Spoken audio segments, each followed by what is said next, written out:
Assalamualaikum students, I am Nimsha Seher, your on-screen chemistry instructor from tutoria.pk.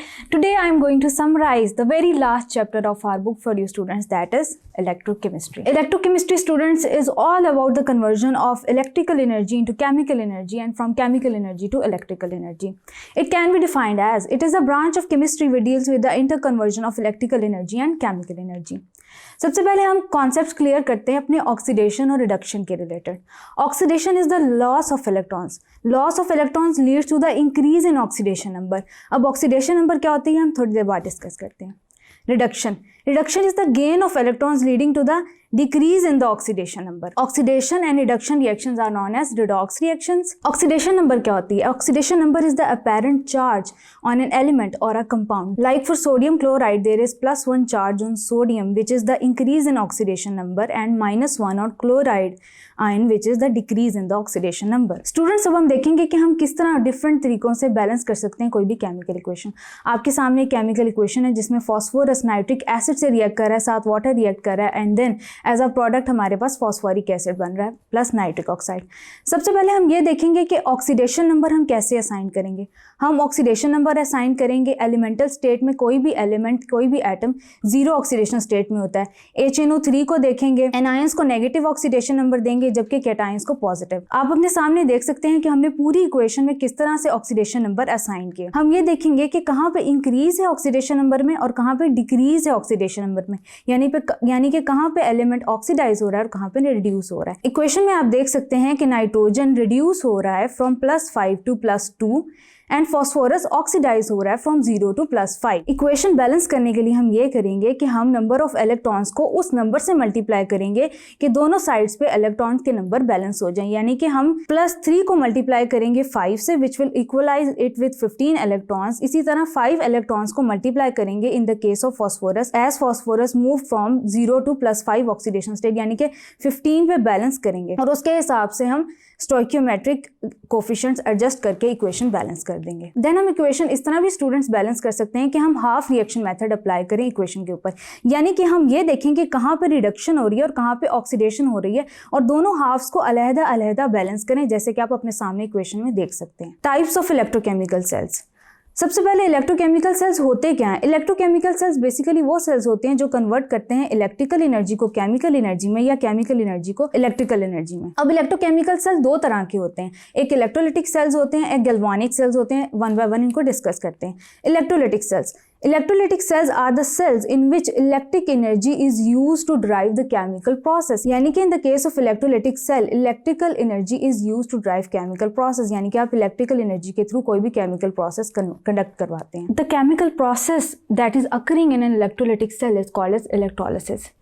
Electrolysis is basically the production of chemical reaction by means of an electric current, जैसे कि मैंने पहले mention किया. यानी कि आप voltage provide कर रहे होते हैं कि कोई केमिकल रिएक्शन हो.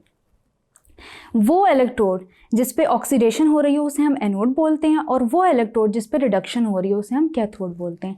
एक ही टैंक के अंदर, एक ही बीकर के अंदर ये दोनों इलेक्ट्रोड प्रेजेंट होते हैं.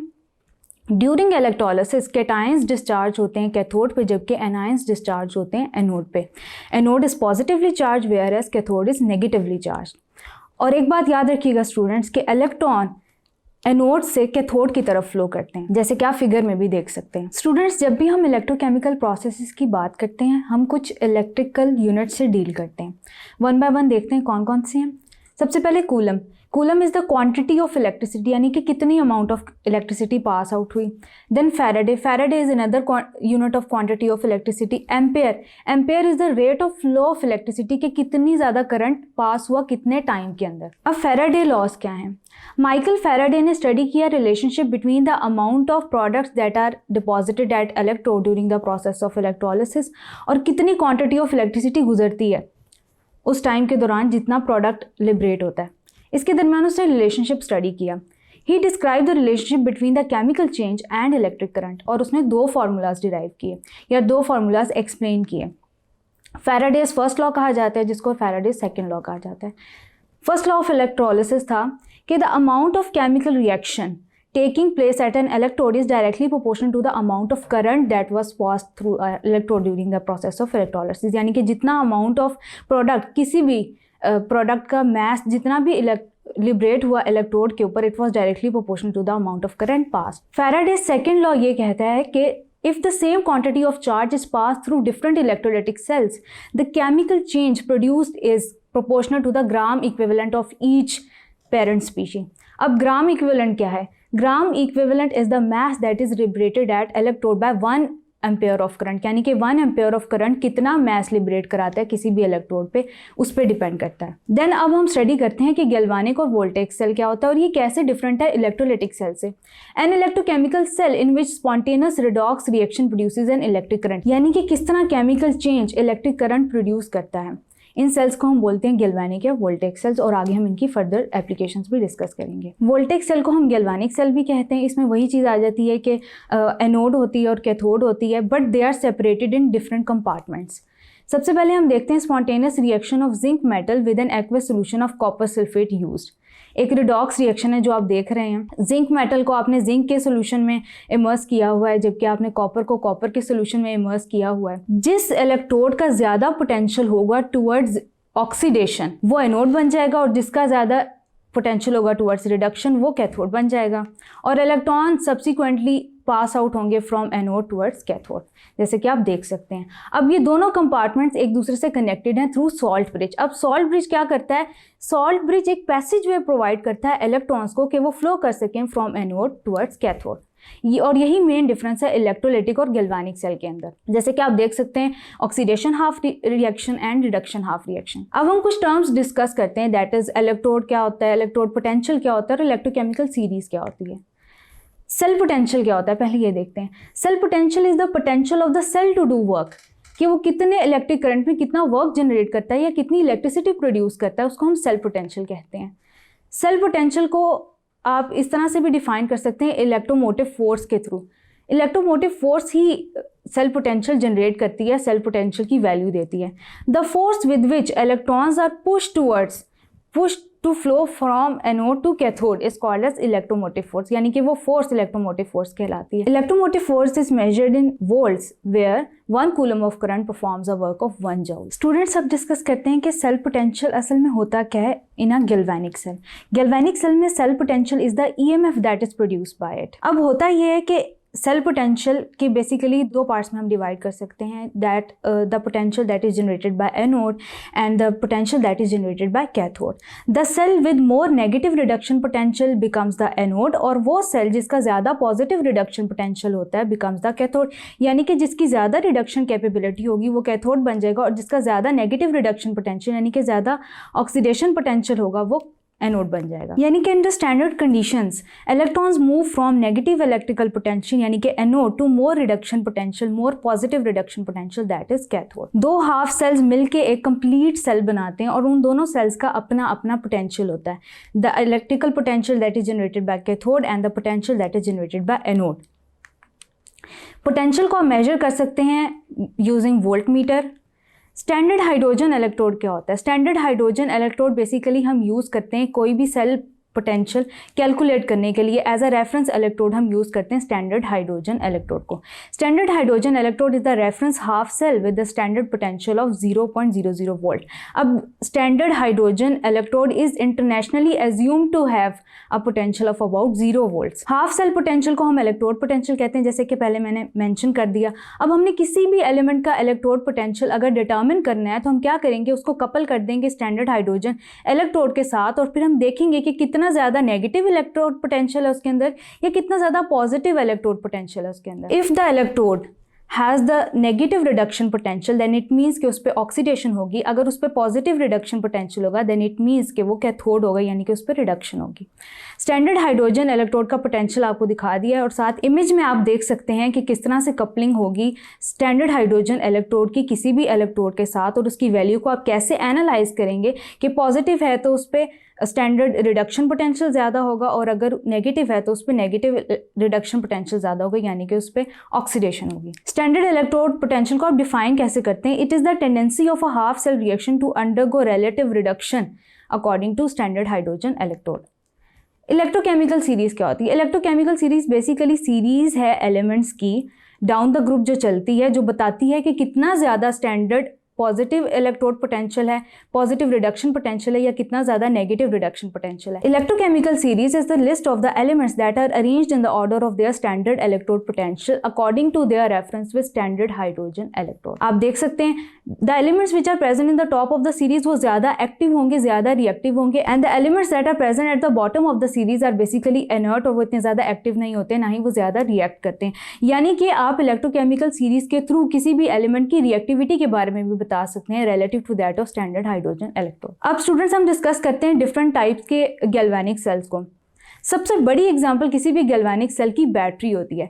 बैटरी इज अ गैल्वेनिक और a group of galvanic cells that are connected in series. Batteries are basically source of direct current, और आप इनको पोर्टेबल पावर्स में मुख्तलिफ किस्म के डिवाइसेस में यूज़ करते हैं, ऑटोमोबाइल्स में यूज़ करते हैं, और इनका यूज़ छोटे से लेके बड़े हर सेक्टर में होता है। आप इनको टॉयज़ में यूज़ कर सकते हैं, ऑटोमोबाइल इंडस्ट्री में यूज़ करते हैं, और मुख्तलिफ इनकी एप्लीकेशंस हैं जिनको हम एक एक करके डिस्कस करते हैं। बैटरीज में दो तरह के सेल्स आते हैं, एक प्राइमरी सेल्स आते हैं और एक सेकेंडरी सेल्स आते हैं। प्राइमरी सेल्स वो होते हैं जो सिंगल यूज़ के लिए होते हैं, that are not rechargeable. Secondary cells multiple use के लिए होते हैं, यानी कि they are rechargeable. Batteries which can not be recharge are called as primary cell, whereas the batteries that can be recharge are called as secondary cells. Primary cell में सबसे बड़ी example होती है ड्राई सेल की। Dry cell में example है zinc carbon battery, जिसमें आप देख सकते हैं कि कैथोड ग्रेफाइट रॉड की होती है, एनोड जिंक पॉट की होती है। इलेक्ट्रोलाइट आपके पास एक मिक्सचर होता है अमोनियम क्लोराइड का और जिंक क्लोराइड का। ईएमएफ ये जनरेट करती है अबाउट 1.5 वोल्ट्स। इसको आप टॉयज वगैरह में यूज करते हैं, और आप देख सकते हैं कि कैथोड और एनोड पे क्या रिएक्शंस हैं। देन आती है हमारे पास लेड स्टोरेज बैटरी। जो भी सेकेंडरी सेल होता है वो एक डिस्चार्जिंग और रिचार्जिंग के प्रोसेस से गुजरता है। डिस्चार्जिंग के प्रोसेस में ये होता है कि कोई भी प्रोडक्ट डिपॉजिट होनी शुरू होती है, और जब वो कंप्लीटली इलेक्ट्रोड्स पे डिपॉजिट हो जाती है उस टाइम पे सेल काम करना बंद हो जाता है। आफ्टर कंप्लीट डिस्चार्जिंग जब सेल काम करना बंद करता है, देन आप उसको रिचार्ज करते हैं, और रिएक्शंस इलेक्ट्रोकेमिकल रिएक्शंस रिवर्स होते हैं एनोड पे भी और कैथोड पे भी। जैसे आप देख सकते हैं लेड स्टोरेज बैटरी के केस में, cathode is basically lead that is impregnated with lead oxide, anode is lead plate. जो ईएमएफ ये जनरेट करते हैं वो तकरीबन 6 वोल्ट से 12 वोल्ट्स के दरमियान होता है, और हर सेल तकरीबन 2 वोल्ट्स की वोल्टेज प्रोड्यूस करता है। इलेक्ट्रोलाइट आप इसमें सल्फ्यूरिक एसिड यूज़ करते हैं। डिस्चार्जिंग के दौरान ये होता है कि सल्फ्यूरिक एसिड की डेंसिटी कम हो जाती है, वाइल रिचार्ज जब आप करते हैं तो वो डेंसिटी रीस्टोर हो जाती है। जबकि डिस्चार्जिंग और रिचार्जिंग के दौरान ऑपोजिट केमिकल रिएक्शंस होती हैं, यानी कि रिवर्स हो जाते हैं। फ्यूल सेल्स एक स्पेशल टाइप्स के सेल हैं जो एयरक्राफ्ट्स वगैरह में यूज़ होते हैं, रॉकेट्स में यूज़ होते हैं। They are basically special types of galvanic cells in which reactants are continuously supplied and they are consumed and products are continuously removed। यानी कि हो ये रहा होता है कि आपके फ्यूल रिएक्टेंट आपस में रिएक्ट कर रहे होते हैं, प्रोडक्ट जनरेट कर रहे होते हैं, और आप कॉन्टीन्यूसली उसको रिमूव करते चले जाते हैं। सबसे बड़ी एप्लीकेशन इसकी ये है कि हाइड्रोजन जब लिक्विड ऑक्सीजन के साथ रिएक्ट करके वाटर बनाती है तो ये वाटर कॉन्टीन्यूसली रिमूव होता चला जाता है। ना सिर्फ कि जो वाटर जनरेट होता है वो रिएक्शन को फ्यूल कर रहा होता है, बल्कि एयरक्राफ्ट में इसको स्पेस क्राफ्ट में मुख्तलिफ लोग इस्तेमाल भी कर सकते हैं as continuous supply of water. जैसे कि आप इमेज में देख सकते हैं 3 कंपार्टमेंट्स होते हैं इसके, आप हाइड्रोजन और ऑक्सीजन को कॉन्टीन्यूसली फ्यूल कर रहे होते हैं और आपकी प्रोडक्ट कॉन्टीन्यूसली जनरेट हो रही होती है। सोलर सेल्स क्या होते हैं? सोलर सेल्स भी गैल्वेनिक सेल्स की एक टाइप्स हैं। सोलर सेल्स क्या करते हैं कि ये लाइट एनर्जी को इलेक्ट्रिकल एनर्जी में कन्वर्ट करते हैं, यानी कि voltage as a output generate होती है और लाइट को एज अ इनपुट लेते हैं। होता ये है कि semiconductor materials as a layer present होते हैं about the above surface. Light energy ये कंज्यूम कर रहे होते हैं, इलेक्ट्रॉन्स अपने पेरेंट एटम से रिलीज होते हैं और एज अ रिजल्ट ये एनर्जी जनरेट करते हैं in the form of electrical energy. क्रोयन क्या होता है? क्रोयन स्टूडेंट्स एक नेचुरल प्रोसेस है जिसके थ्रू कोई भी एलिमेंट्स या कोई भी मेटल्स अपनी स्टेबल ऑक्साइड्स बनाते हैं। सबसे कॉमन एग्जांपल इसकी रस्टिंग है। रस्टिंग में बेसिकली होता ये है कि आयरन 2 जब अपनी आयरन 3 ऑक्साइड में कन्वर्ट होता है तो वो ब्राउन कलर का रस्ट कलर देता है, जिसकी वजह से आपने देखा होगा कि मुख्तलिफ चीज़ों को जंग लग जाता है तो वो एक ब्राउन सा कलर देते हैं। वो इसीलिए देते हैं क्योंकि आयरन 2 आयरन 3 फॉर्म में ऑक्सीडाइज होकर कन्वर्ट हो जाता है। यहाँ पे air as an oxidising agent काम कर रही होती है। स्टूडेंट्स, क्रोयन से बचने के लिए मुख्तलिफ मेथड्स यूज़ किए जाते हैं, जिनमें से एक गैल्वेनाइजिंग है। गैल्वेनाइजेशन में होता ये है कि it is the process of applying a protective zinc coating over a steel और iron to prevent from rusting. Zinc coating आप लगाते हैं किसी भी स्टील या आयरन सरफेस के ऊपर। उसका मकसद ये होता है कि जिंक का ऑक्सीडेशन पोटेंशियल ज़्यादा होता है, इसलिए जब भी कोई क्रोयन अटैक आता है तो वो पहले ऑक्सीडाइज हो जाती है, जबकि जो आपकी नीचे वाली लेयर होती है आयरन या स्टील की वो इंटैक्ट रहती है। इलेक्ट्रोप्लेटिंग क्या होती है? Electroplating is basically the electrolysis that is used to deposit one metal over the other ज़्यादातर जो ज्वेलरी की केस में किया जाता है। फॉर एग्जाम्पल आप अपने सामने देख रहे हैं इलेक्ट्रोप्लेटिंग ऑफ सिल्वर, जिसमें सिल्वर एज एनोड एक्ट कर रही है, whereas iron is acting as a cathode. हो ये रहा है कि आपने इसको इलेक्ट्रोलिसिस के सिस्टम में अरेंज किया हुआ है। अब एज एन एनोड जब सिल्वर एक्ट करेगी, इलेक्ट्रॉन्स रिलीज करेगी, जब वो अपनी आयनिक फॉर्म में आएगी तो वो डिपॉजिट होने लग जाएगी कैथोड के ऊपर। कैथोड के ऊपर रिडक्शन होगी और एज अ रिजल्ट आपकी इलेक्ट्रोप्लेटिंग हो जाएगी आपके सरफेस के ऊपर। So students, that's all for today. I hope I have made this whole book easier enough for you to go through. This is your on-screen chemistry instructor Rimsha Sair signing off from tutoria.pk. Inshallah, we'll see you in the organic portion of next grade. Till then, take care. Allah Hafiz.